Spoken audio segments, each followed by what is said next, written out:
अगला जो क्वेश्चन है वो 77 का नेक्स्ट पार्ट है। इसमें पूछ रहे हैं कि ग्राउंड से कितना नॉर्मल रिएक्शन लगेगा, ग्राउंड और वेज के बीच में कितना नॉर्मल रिएक्शन लगेगा। तो मैंने कहा चलो इसकी वैल्यू हम कुछ मान लेते हैं, इस नॉर्मल रिएक्शन को हम कह देते हैं कुछ एन डैश। ये जो नॉर्मल रिएक्शन होगा ये क्या हो जाएगा आपका एन डैश। अब एन डैश किस किस को बैलेंस करेगा, तो एक तो ये N dash capital M g को बैलेंस करेगा। कैपिटल एम जी जो वेज का वेट है वो नीचे लग रहा होगा। बाकी ये जो नॉर्मल रिएक्शन जो स्मॉल एन ने ये नॉर्मल रिएक्शन लगाया, इसका एक वर्टिकल कंपोनेंट भी लगेगा नीचे की तरफ। ठीक, तो अगर ये एंगल थीटा है तो ये वाला एंगल भी क्या बनेगा आपका थीटा। तो नीचे जो कंपोनेंट लगेगा वो एन कॉस थीटा हो जाएगा। ठीक, तो इन दोनों का जो सम होगा वही किसके बराबर होगा, एन डैश के बराबर होगा। सो ग्राउंड से लगने वाला normal reaction is equal to M g capital M ji plus N cos theta.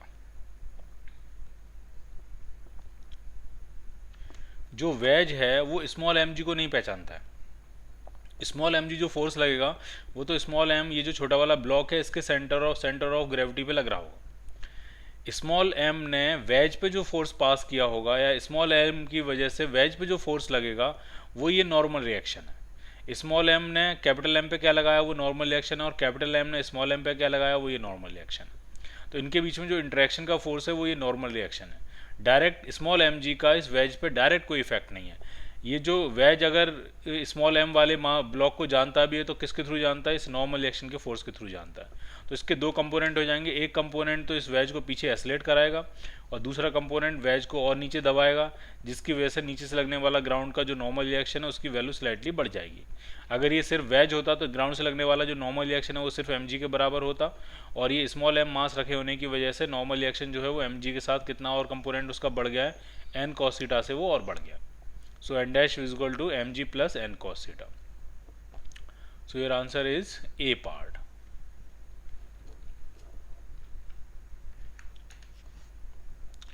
For the arrangement shown in a figure the tension in the string पूछ रहे हैं, स्ट्रिंग में टेंशन पूछ रहे हैं। फ्रिक्शन कोफिशिएंट कितना दिया 0.7। ठीक है, तो जरा फोर्सेस दिखाते हैं। जी की वैल्यू 10 मान लेते हैं, तो यहाँ पे जो फोर्स लग रहा होगा वो 40 न्यूटन होगा, और यहाँ जो फोर्स लग रहा होगा एम जी साइन थीटा, देखते हैं कितना आएगा। पहले एम जी साइन थीटा पर फोकस करते हैं। तो जो एम जी साइन थीटा आपका आएगा वो आपका आएगा एम कितना है 10, जी की वैल्यू 10, और साइन 37 जो होता है वो 3/5 होता है। तो 5 से कैंसिल करेंगे 2 टाइम्स, तो ये आपका आ रहा है 60 न्यूटन। ठीक है, एम जी साइन थीटा जो आ रहा है वो आ रहा है आपका 60 न्यूटन, और इधर है 40 न्यूटन। इसका मतलब इसके नीचे चलने की टेंडेंसी होगी, नीचे चलने की टेंडेंसी होगी, डाउन द प्लेन चलने की टेंडेंसी होगी, इसके ऊपर जाने की टेंडेंसी होगी। तो अगर ये जब नीचे आने की टेंडेंसी में होगा तो फ्रिक्शन फोर्स इस पर कहाँ लगेगा, ऊपर की तरफ, फ्रिक्शन फोर्स। अब जरा हम साथ में फ्रिक्शन फोर्स की मैक्सिमम वैल्यू भी निकाल लेते हैं, ताकि हमें पहले ये क्लियर हो जाए कि वो चलेगा भी कि नहीं चलेगा। तो फ्रिक्शन फोर्स की मैक्सिमम वैल्यू जो होगी वो हो जाएगी mu M g cos theta.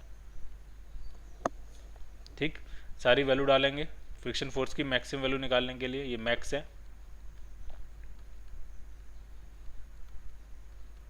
Mu है आपको दिया है 0.7, एम जी तो हो जाएगा आपका 100, और cos 37 जो होता है वो होता है 4/5। तो 5 से जब हम इसको कैंसिल करेंगे तो ये 20 टाइम्स कैंसिल हो जाएगा, एक जीरो से ये पॉइंट हट जाएगा। तो ये आपका आया 7 × 8 56 न्यूटन। ये है फ्रिक्शन की मैक्सिमम वैल्यू। ठीक, फ्रिक्शन की क्या है मैक्सिमम वैल्यू। तो अगर ये 56 न्यूटन फ्रिक्शन की मैक्सिमम वैल्यू है और जो नीचे डाउनवर्ड फोर्स लग रहा है वो आपका 60 न्यूटन है, तो ये चलेगा नहीं, क्योंकि टेंशन जो है वो टेंशन भी 40 न्यूटन से ज़्यादा हो जाएगा। अगर ये नीचे आने की टेंडेंसी में होगा तो इसका मतलब स्ट्रिंग में लगने वाला ये जो टेंशन होगा ये 40 न्यूटन से ज़्यादा होगा, अगर ये नीचे आएगा तो। ठीक, तो मैं आपसे कहता हूँ कि टेंशन ऑफ फ्रिक्शन जो है, टेंशन और जो फ्रिक्शन जो है वो इतना सफिशिएंट है कि इस एम जी साइन थीटा को बैलेंस कर लेंगे। ठीक है, इवन मोर देन सफिशिएंट है। तो ये सिस्टम कहीं भी कोई मूव नहीं करेगा, और मूव नहीं करेगा तो फोर्सेस क्या लगेंगे आप देखते जाइए। ये 4 kg वाला मूव नहीं कर रहा है, इसका मतलब टेंशन आपका 40 न्यूटन हो गया। और अगर टेंशन 40 न्यूटन है और डाउनवर्ड फोर्स जो है वो आपका कितना है 60 न्यूटन है, तो फ्रिक्शन सिर्फ 20 न्यूटन की ज़रूरत है, तो फ्रिक्शन 20 न्यूटन लगेगा। फ्रिक्शन के बारे में खास बात ये है, फ्रिक्शन जितना रिक्वायर्ड होता है उतना लगता है, ऑल्दो फ्रिक्शन के पास मैक्सिमम वैल्यू 56 न्यूटन है, लेकिन वो 56 न्यूटन अपना फोर्स अप्लाई नहीं करेगा, वो अप्लाई उतना करता है जितनी ज़रूरत होती है। तो इधर 40 न्यूटन से बैलेंस हो गया, टेंशन 40 न्यूटन आ गया, तो स्ट्रिंग में टेंशन इधर भी 40 न्यूटन है, तो ऊपर 40 न्यूटन और जो mg sin थीटा का फोर्स लग रहा है वो 60 न्यूटन है। तो फ्रिक्शन की जो ज़रूरत पड़ी वो सिर्फ और सिर्फ 20 न्यूटन फोर्स की ज़रूरत पड़ रही है, 20 न्यूटन का डिफरेंस है। तो फ्रिक्शन जो है वो 20 न्यूटन पे एक्ट करेगा और पूरा सिस्टम कहाँ रहेगा आपका, रेस्ट में। तो टेंशन पूछ रहे हैं कितना होगा, तो टेंशन आपका हो जाएगा आपका 40 newton, B part.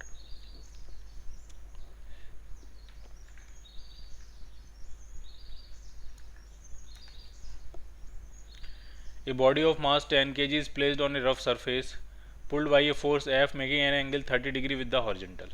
If the angle of friction is also 30 degree, देखिए जरा क्या है, इस तरह से हॉरिजॉन्टल सरफेस है और एक हमने एक बॉडी रखी है जिसका मास 10 kg है और उसमें F फोर्स लगा के 30 डिग्री पे खींचने की हम कोशिश कर रहे हैं।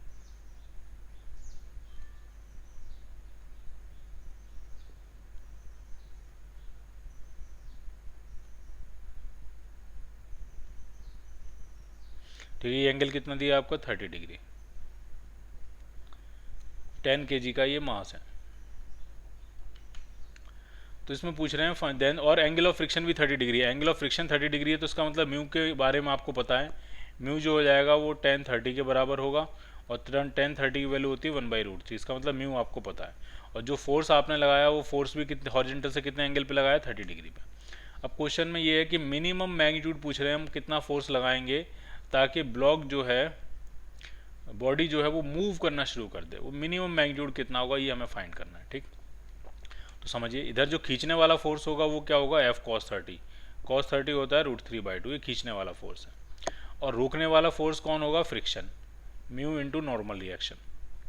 आप चाहते हो चलना शुरू कर दे, इसका मतलब फ्रिक्शन अपनी मैक्सिमम वैल्यू पे लग रहा होगा और उसकी maximum value mu into N होती है।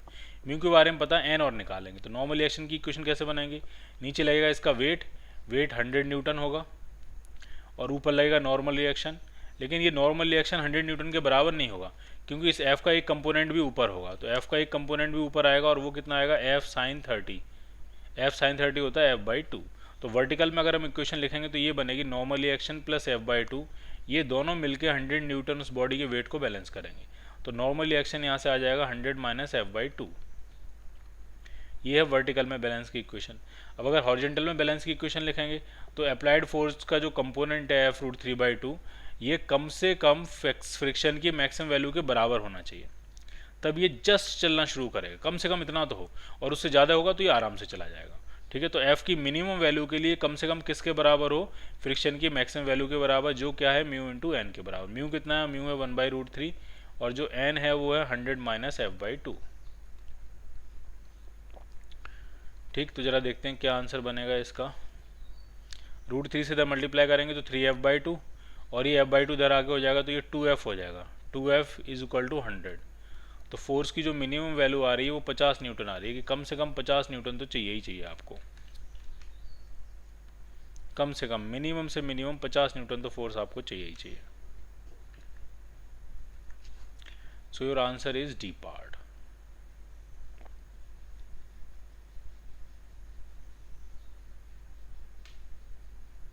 ठीक,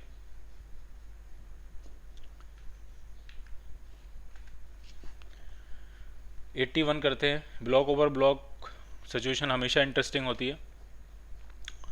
there is no slipping between the blocks, 2 kg और 6 kg के बीच में कोई स्लिपिंग नहीं है। But is the force of friction between the 2 blocks, दोनों ब्लॉक्स के बीच में कितना फोर्स ऑफ फ्रिक्शन लग रहा होगा। ठीक है, तो देखिए कैसे सेटल करेंगे, इसी डायग्राम में समझ सकते हैं। ग्राउंड तो स्मूथ है और 4 kg पर 18 न्यूटन फोर्स आगे लगा है, तो ये आगे भागेगा और 4 kg पे जो फ्रिक्शन फोर्स लगेगा वो पीछे की तरफ लगेगा और उसका रिएक्शन पार्ट 2 kg पे कहाँ लगेगा, आगे की तरफ लगेगा। पहले मैंने सिर्फ फ्रिक्शन फोर्स की डायरेक्शन रिप्रेजेंट की है, स्मॉल एफ से इसको रिप्रेजेंट कर देते हैं। ठीक है, अप्लाइड फोर्स जो है वो 4 kg पे 18 न्यूटन आगे की तरफ लगा है, तो 4 kg कहाँ भागने की कोशिश करेगा, आगे की तरफ। तो 4 kg पे फ्रिक्शन फोर्स कहाँ लगेगा, पीछे की तरफ, और उसका रिएक्शन पार्ट 2 kg पे कहाँ लगेगा, आगे की तरफ। ठीक है, अब इसकी वैल्यू फाइंड करनी है कि फ्रिक्शन लग कितना आ रहा होगा। ठीक है, दोनों एक साथ चल रहे हैं, स्टैटिक फ्रिक्शन होगा, काइनेटिक फ्रिक्शन नहीं होगा। तो दोनों अगर एक साथ चल रहे हैं तो उनके एक साथ चलने का एक्सेलरेशन कितना बनेगा, सबसे पहले ये डिसाइड करते हैं। तो जो एक्सेलरेशन होगा नेट अप्लाइड फोर्स है 18 न्यूटन अपॉन टोटल मास, जब दोनों एक साथ ही चल रहे हैं तो टोटल मास 6 kg है, तो ये आपका आ जाएगा 3 मीटर पर सेकेंड स्क्वायर, ये एक्सेलरेशन होगा दोनों का एक साथ चल रहे हैं। अब मैं सिर्फ 2 kg पे फोकस कर रहा हूँ, ठीक है। अगर आप सिर्फ 2 kg पे फोकस करोगे तो आप ये बताओ 2 kg जो मूव कर रहा है वो कौन से फोर्स की वजह से मूव कर रहा है। तो 2 kg जो मूव कर रहा है वो सिर्फ फ्रिक्शन फोर्स की वजह से मूव कर रहा है, जो कि इसमें फॉरवर्ड डायरेक्शन में फ्रिक्शन फोर्स लग रहा है। 2 kg उसका मास है। तो अगर मैं 2 kg की फ्री बॉडी डायग्राम बना के इक्वेशन लिखूंगा तो 2 kg की इक्वेशन आएगी force friction force is equal to mass into acceleration. Acceleration 3 है तो ये हो जाएगा 2 इंटू 3, दैट मीन्स ये हो जाएगा 6 न्यूटन, ठीक। अगर आप 4 kg की इक्वेशन बनाओगे, 4 kg पे इक्वेशन बनाओगे तो देखो इस पे जो अप्लाइड फोर्स है वो कितना था, 18 न्यूटन था, और फ्रिक्शन 18 न्यूटन, और फ्रिक्शन पीछे की तरफ लग रहा था F, मास इसका 4 kg था, और एक्सेलरेशन इसका यही 3 मीटर पर सेकेंड स्क्वायर। तो अगर मैं सिर्फ 4 kg की इक्वेशन बनाऊं तो इक्वेशन बनेगी 18 minus F is equal to mass into acceleration. तो यहाँ से भी फ्रिक्शन फोर्स कितना निकल के आएगा, 6 न्यूटन। कहीं से भी निकालिए आंसर तो सेम ही आएगा, ठीक। तो फ्रिक्शन फोर्स की वैल्यू पूछ रहे हैं तो ये आपकी आ गई डी पार्ट 6 न्यूटन, ठीक है। Two masses are connected by a string which pass over a pulley oscillating upward at a rate a as shown, ठीक है। अब डायग्राम यहाँ से मिसिंग है, या डायग्राम इस तरफ होगा,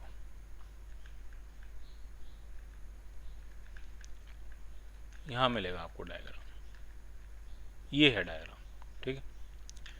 तो एक पुली है, उस पुली को ए एसलेशन से ऊपर एसलेट किया जा रहा है, और जो फर्स्ट बॉडी है उसका एसलेशन A1 है ऊपर की तरफ, जो दूसरी बॉडी उसका एसलेशन A2 है नीचे की तरफ। तो ये A1 और A2 में रिलेशन पूछा है, और ये सारे acceleration with respect to earth है, ठीक है। कैपिटल ए एसलेशन भी विद रिस्पेक्ट टू अर्थ है, A1 भी विद रिस्पेक्ट टू अर्थ है, और ये जो 2 का एसलेशन A2 डाउनवर्ड ये भी विद रिस्पेक्ट टू अर्थ है, और हमें इन तीनों में रिलेशन बताना है, ठीक है। तो देखिए कैसे कर रहा हूँ, समझिए आप ढंग से। पहले मैं अलग से एक डायग्राम बनाऊंगा। ये पुली है, ये ऊपर एसलेट कर रही है, ठीक। स्ट्रिंग से एक ब्लॉक यहाँ अटैच्ड है, और स्ट्रिंग से एक ब्लॉक यहाँ अटैच्ड है। आराम से देखते जाइए आप। इनके एसलेशन, इसका एसलेशन कैपिटल ए है ऊपर की तरफ, इसका एसलेशन ऊपर की तरफ है A1, और इसका एसलेशन नीचे की तरफ है A2, और हमें इन तीनों में रिलेशन बनाना है, ठीक है।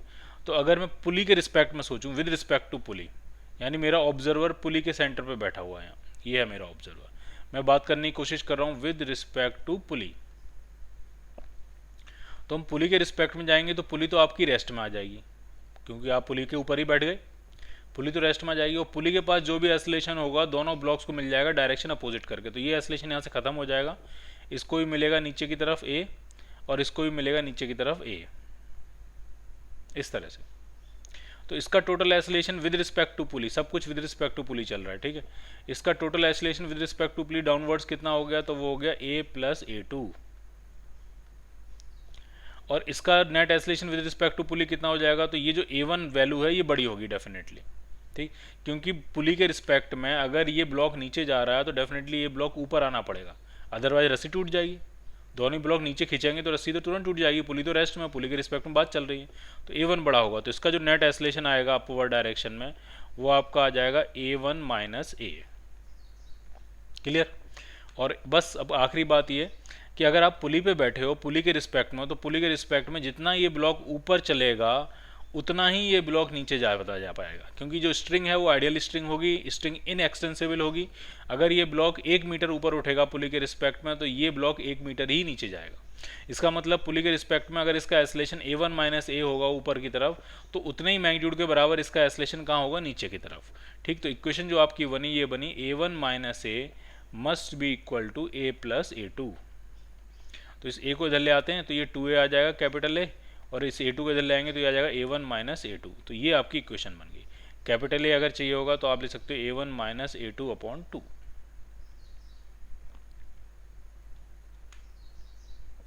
सो your answer is C part.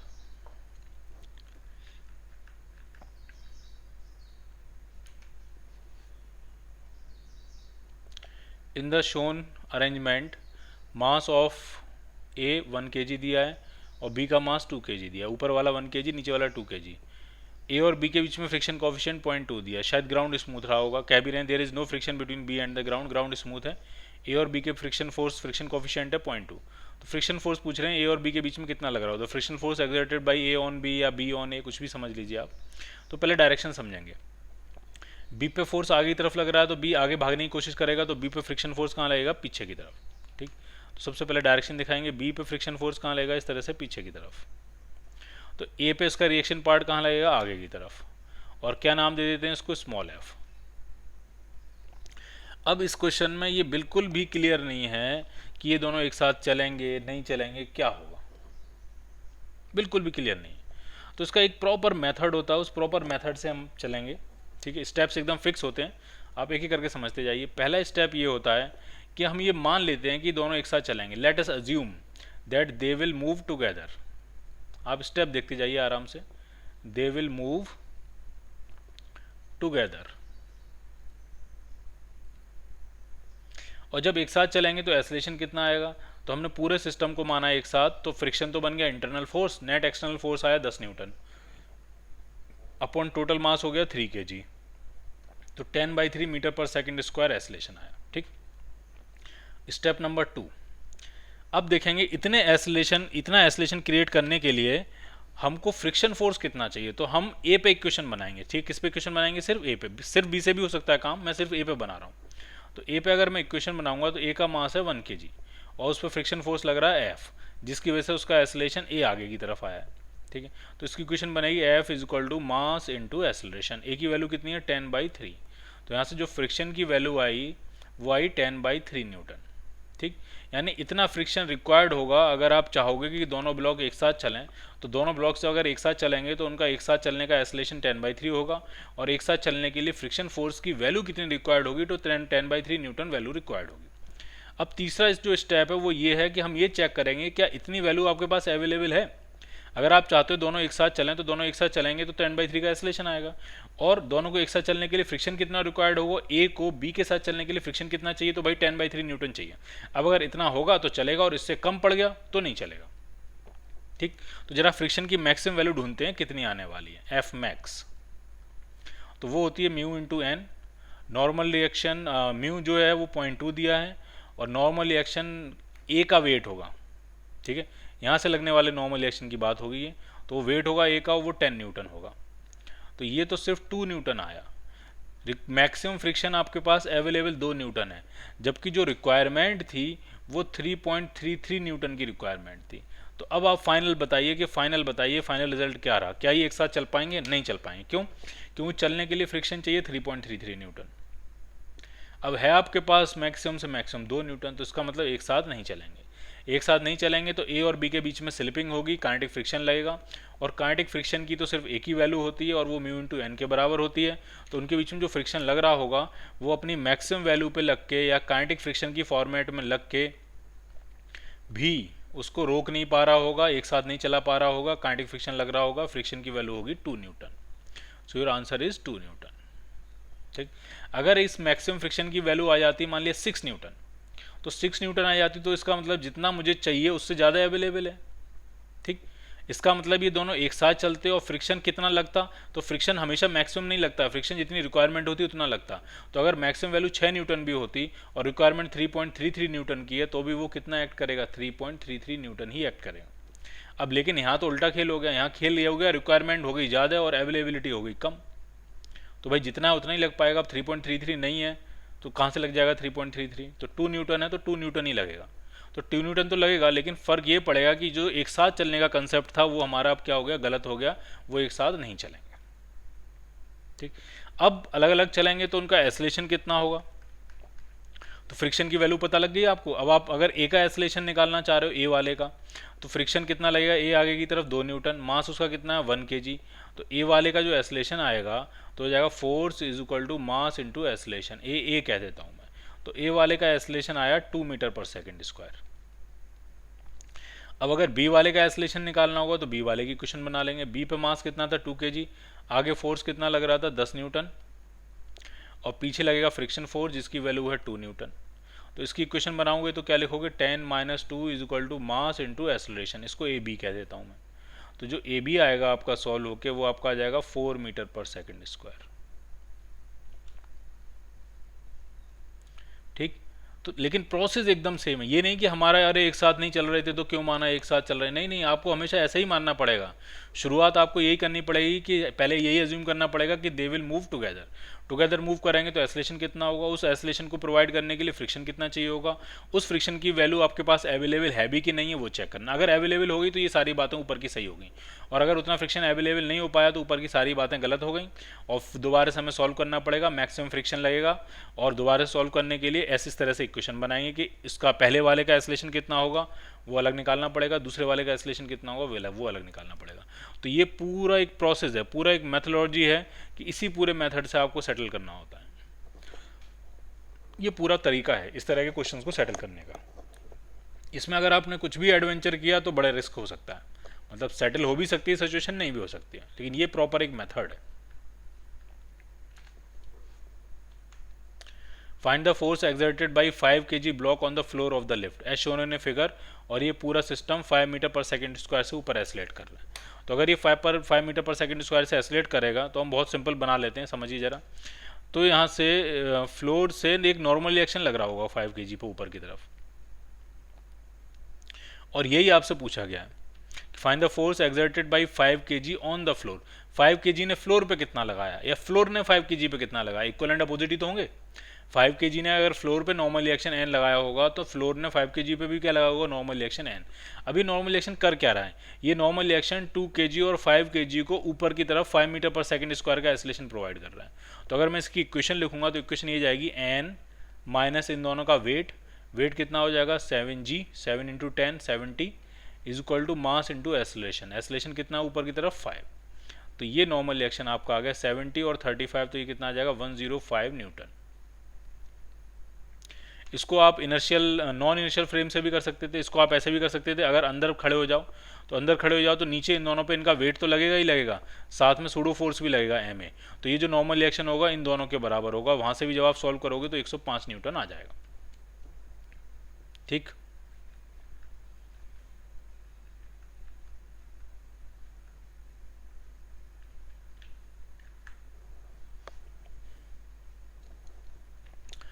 अब हम लेवल 2 में चलते हैं, और इन क्वेश्चंस को बहुत ढंग से करना होगा आपको, नाम ही उसका है लेवल 2। ठीक है।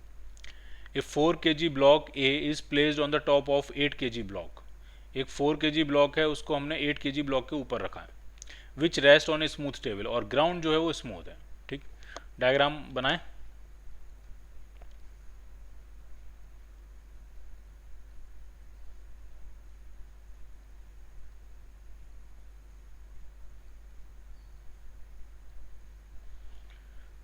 ये 4 kg ब्लॉक है, ये 8 kg ब्लॉक है, ग्राउंड जो है वो स्मूथ है।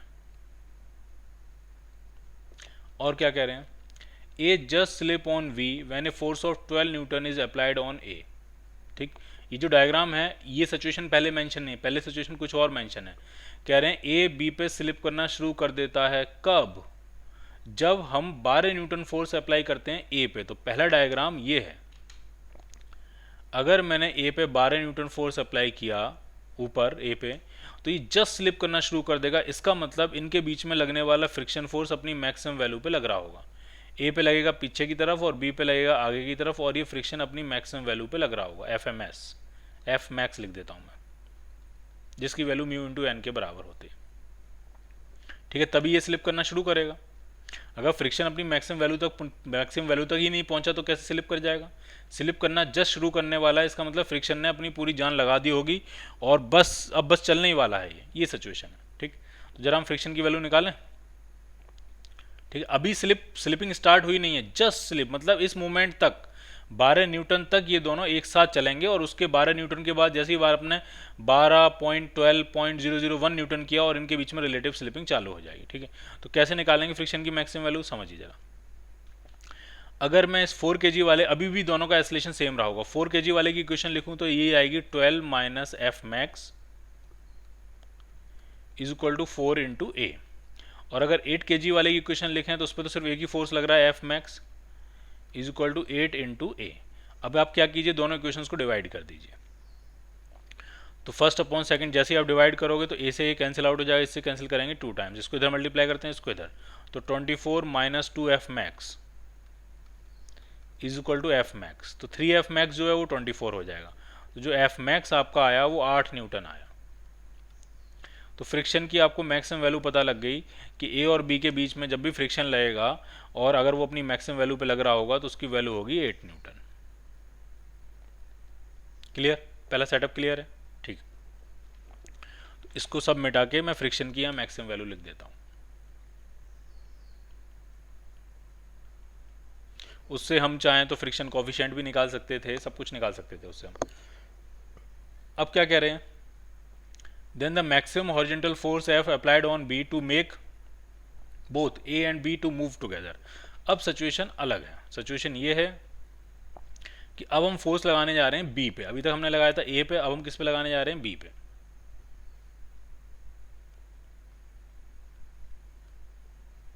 एफ, और पूछ रहे हैं इसकी मैक्सिमम वैल्यू बता दीजिए ताकि दोनों एक साथ चलें, टुगेदर मूव करें। तो टुगेदर उस पॉइंट तक मूव करेंगे जब तक कि इनके बीच में लगने वाला फोर्स, फ्रिक्शन फोर्स, अपनी मैक्सिमम वैल्यू अचीव नहीं कर देता, तब तक तो एक साथ चलेंगे। और अगर मैक्सिमम वैल्यू अचीव कर ली और अब उसके बावजूद भी ये फोर्स आगे बढ़ाने की कोशिश कर रहे हो तो फिर दोनों अलग अलग मूव करना शुरू कर देंगे। ठीक, तो जरा फ्रिक्शन फोर्स की डायरेक्शन देखें इसमें। तो जब इस पे फोर्स आगे लग रहा है तो ये आगे भागने की कोशिश करेगा, तो इस पे फ्रिक्शन फोर्स कहाँ लगेगा? पीछे, और उसका रिएक्शन पार्ट इस पे कहाँ लगेगा? आगे। इस तरह की सिचुएशन होगी। ये फ्रिक्शन फोर्स है। और आप चाहते हो कि मैक्सिमम वैल्यू बताओ ताकि एक साथ चल सकें, इसका मतलब फ्रिक्शन भी अपनी मैक्सिमम वैल्यू पे एक्ट कर रहा होगा। ठीक, फिर से वही इक्वेशन बनाएंगे। इसका मास कितना था? 8 kg, और इसका मास कितना था? 4 kg, और एक साथ अगर चल रहे हैं तो दोनों का एक्सेलरेशन क्या होगा? सेम। तो जरा ऊपर वाले की इक्वेशन बताओ, 4 kg वाले की इक्वेशन, तो वो आपकी आएगी F max is equal to 4 into A. ठीक है, हम यहाँ से भी फाइंड कर सकते हैं। और नीचे वाले की इक्वेशन बनाएंगे तो क्या लिखेंगे? तो वो लिखेंगे F minus F max is equal to 8 into A. ठीक, अब आप क्या करो, आपको कैपिटल एफ फाइंड करना है तो कई तरीके हैं। एफ मैक्स आपके पास है, एफ मैक्स आपके पास है, तो एफ मैक्स की वैल्यू यहाँ डाल के ए निकाल लो, ए की वैल्यू यहाँ डाल दो, एफ मैक्स की वैल्यू यहाँ डाल दो, यहाँ से एफ निकाल लो। दूसरा तरीका क्या है? दोनों इक्वेशंस को डिवाइड कर दो, तो ए से ए कट जाएगा, एफ मैक्स की वैल्यू डालना, सॉल्व कर लेना। चलो डिवाइड कर देते हैं। तो ए से ए क्या हो जाएगा? कैंसिल आउट, और इससे कैंसिल आउट हुआ 2 टाइम्स, इसको इधर मल्टीप्लाई करते हैं, इसको इधर लेके आते हैं, तो 2f max is equal to आ रहा है एफ माइनस एफ मैक्स। तो ये 3f मैक्स जो है कैपिटल एफ के बराबर होगा। कैपिटल एफ जो आ रहा है वो 3f मैक्स आ रहा है, और एफ मैक्स की वैल्यू हमने पहले एक क्वेश्चन से सॉल्व करी थी 8 न्यूटन, तो ये 24 न्यूटन आपको मिलेगा। 24 न्यूटन तक ये दोनों ब्लॉक एक साथ चलेंगे, और जब आप 24 न्यूटन से ज़्यादा बढ़ाओगे तो इसका एक्सेलरेशन बढ़ेगा, बट ये अपना बढ़ा नहीं पाएगा क्योंकि ये कहेगा मुझे चलाने वाला तो सिर्फ फ्रिक्शन फोर्स है, और फ्रिक्शन अपनी मैक्सिमम ताकत लगा रहा है, उससे ज़्यादा चला नहीं सकता। तो ऐसा है भाई 8 kg तुम चले जाओ आगे, हम तो भाई धीरे धीरे पीछे आ पाएंगे, तो इनके बीच में रिलेटिव स्लिपिंग चालू हो जाएगी, दोनों एक साथ नहीं चलेंगे। Clear? So it's answer is B part.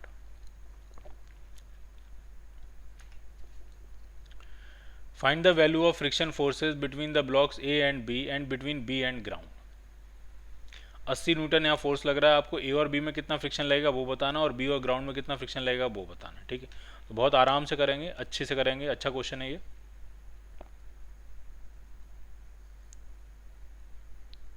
थोड़ा डायग्राम बड़ा बनाने से चीज़ें थोड़ा साफ रहती हैं। ठीक,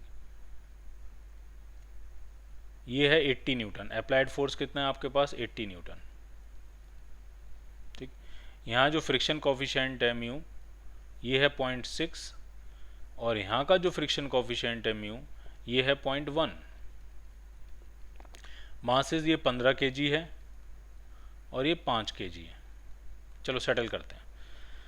सबसे पहले मैं ये डिसाइड करूँगा कि ये फोर्स लगने से ये मूव ग्राउंड पे मूव करेगा कि नहीं करेगा। जब तक ये ग्राउंड पे मूव नहीं करेगा तब तक ऊपर वाले ब्लॉक और नीचे वाले ब्लॉक के बीच में फ्रिक्शन फोर्स नहीं लगेगा।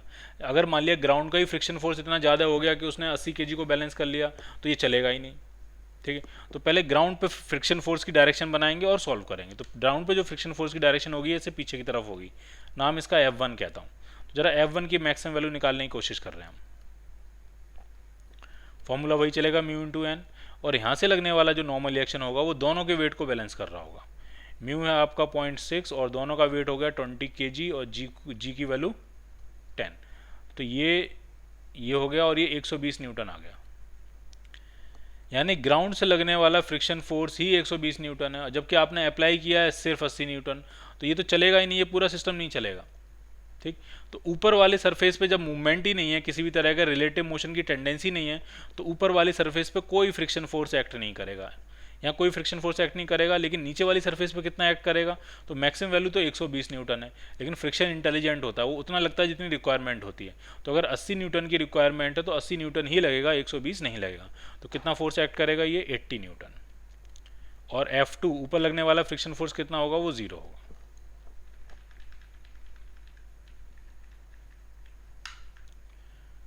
तो क्या आंसर बना आपका, तो ऊपर वाला लगने वाला जो फ्रिक्शन फोर्स हो गया वो तो 0 होगा, और नीचे वाली सरफेस पे लगने वाला क्या होगा आपका, 80 Newton. So your answer is D part. ठीक, अब अगला क्वेश्चन देखते हैं, ये भी ब्लॉक ओवर ब्लॉक का है। A block of mass m is placed on another block of mass capital M, which is itself lying on a horizontal surface. The coefficient of friction between the two blocks is mu1, and between the block and the mass and between the block of mass capital M and horizontal surface is mu2। ठीक, यहाँ पे जो friction coefficient है ये mu2 है, और इन दोनों के बीच में जो है वो mu1 है। What is the maximum horizontal force can be applied on the to the lower block so that the two blocks move without separation? Maximum पूछ रहे हैं, मैक्सिमम कितना हो। ठीक है, तो आराम से समझिए। देखिए, पहली बात तो ये समझ में आना चाहिए, जो फोर्स होना चाहिए कम से कम नीचे ग्राउंड से लगने वाले फ्रिक्शन फोर्स से ज़्यादा होना चाहिए, ताकि ये चल सके। ठीक है, मैं सारी बातें डिस्कस करूंगा। ग्राउंड से लगने वाला फ्रिक्शन फोर्स कितना होगा, डायरेक्शन बना लें, पहले डायरेक्शन बना लेते हैं। ग्राउंड से लगने वाला जो फ्रिक्शन फोर्स होगा वो इस तरह से लग रहा होगा, मैं इसका नाम F2 रख देता हूँ। ठीक, और ऊपर सरफेस से लगने वाला फ्रिक्शन फोर्स ऐसे होगा। सिंस नीचे वाला ब्लॉक आगे भागने की कोशिश करेगा तो उस पर फ्रिक्शन फोर्स पीछे लगेगा F1, और ऊपर वाले ब्लॉक पर फ्रिक्शन फोर्स आगे लगेगा F1। तो अगर आप चाहते हो कि चले तो F जो है वो F2 की मैक्सिमम वैल्यू से बड़ा होना चाहिए, तब तो चलेगा। अगर F2 की मैक्सिमम वैल्यू से बड़ा नहीं हुआ तो ये चलेगा ही नहीं। ठीक, यानी एक कंडीशन तो ये समझ में आनी चाहिए, F2 की मैक्सिमम वैल्यू होगी mu2 इंटू एन, और n जो होगा वो होगा capital M plus small m into G के बराबर। अगर F इससे बड़ा होगा तभी मोशन होगा, अदरवाइज मोशन ही नहीं होगा। ये बात तो पक्की है। ठीक है, अब जरा समझिए। अब मान लिया F इससे बड़ा है और इसने चलना शुरू किया, तो एक लिमिट तक ये दोनों एक साथ चलेंगे, और अगर उससे ज़्यादा हो जाएगा तो ये स्मॉल m वाला कहेगा भाई ऐसा है, मैं नहीं चल पाऊंगा तुम्हारे साथ, तुम अकेले चले जाओ। ठीक, तो m को चलाने वाला फोर्स कौन सा है, F1। आराम से देखते जाएं। F1 जो है वो m को एसलेट करेगा। मेरा लॉजिक सुनना आप, F1 जो है m को एसलेट करेगा, तो m का मैक्सिमम एसलेशन कितना होगा। मैं एसलेशन मैक्सिमम एसलेशन निकालने की कोशिश कर रहा हूँ ताकि m चल सके। तो m को एसलेट करने वाला फोर्स है F1, तो जब F1 अपनी मैक्सिमम वैल्यू पे लग रहा होगा तभी जो स्मॉल m है वो अपने मैक्सिमम एसलेशन पे होगा। F1 की मैक्सिमम वैल्यू क्या हो जाएगी, तो हो जाएगी म्यू इंटू एन, और वहाँ का नॉर्मल रिएक्शन स्मॉल mg के बराबर होगा। तो ये ma मैक्स आ गया। तो यहाँ से मुझे a ऊपर वाले ब्लॉक का मैक्सिमम एसलेशन पता लगा, m से m कैंसिल आउट हो गया, तो ऊपर वाले ब्लॉक का मैक्सिमम एसलेशन आपका आया μ1 इंटू जी। तो ऊपर वाले ब्लॉक का सीधा सा कहना है कि अगर आपको μ1 इंटू जी एसलेशन तक एसलेशन से चलना है तो मैं तुम्हारे साथ चलूंगा, और अगर कैपिटल M सोचे कि मैं इससे ज़्यादा एसलेशन से एसलेट कर जाऊं, अपने ऊपर मैं ज़्यादा फोर्स लगा दूं, इससे ज़्यादा एसलेशन से एसलेट कर जाऊं, तो भाई स्मॉल m और कैपिटल M जो है वो अलग अलग चलेंगे, एक साथ नहीं चल पाएंगे। तो जब आपने मैक्सिमम एसलेशन निकाल लिया, साथ साथ चलने का मैक्सिमम एसलेशन है, तो मैक्सिमम फोर्स भी निकाल सकते हैं साथ साथ चलने का। मैक्सिमम फोर्स क्या हो जाएगा, total mass into maximum acceleration साथ साथ चलने के लिए। ये साथ साथ चलने का मैक्सिमम फोर्स है और ये साथ साथ चलने का मैक्सिमम एसलेशन है। तो क्या आंसर आया, तो आंसर आया small m plus capital M into μ1 g।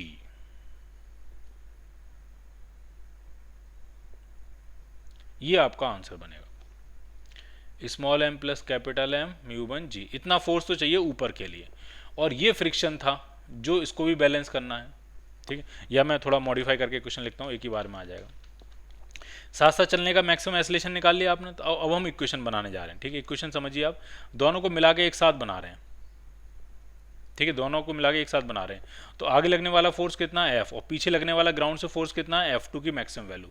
तो F माइनस F2 की मैक्सिमम वैल्यू आप ऐसे समझ लीजिए, is equal to total mass into maximum acceleration. ये जो इक्वेशन बनाई है ये दोनों बॉडी की टुगेदर बनाई एक साथ।